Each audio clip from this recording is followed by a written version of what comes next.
ಕೆಲವೇ ಕ್ಷಣಗಳಲ್ಲಿ ಸುಮಲತಾ ಅವರು ತಮ್ಮ ನಿರ್ಧಾರವನ್ನ ಪ್ರಕಟಣೆ ಮಾಡ್ತಾರೆ. ಮಂಡ್ಯದ ಕಾಳಿಕಾಂಬ ದೇಗುಲದಲ್ಲಿ ಸುಮಲತಾ ಅವರು ವಿಶೇಷ ಪೂಜೆಯನ್ನ ಸಲ್ಲಿಸಿದ್ದಾರೆ.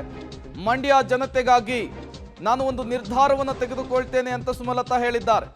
ಏಪ್ರಿಲ್ 6ಕ್ಕೆ ಸುಮಲತಾ ಬಿಜೆಪಿ ಸೇರ್ಪಡೆಯಾಗುವಂತಹ ಸಾಧ್ಯತೆ ಇದೆ.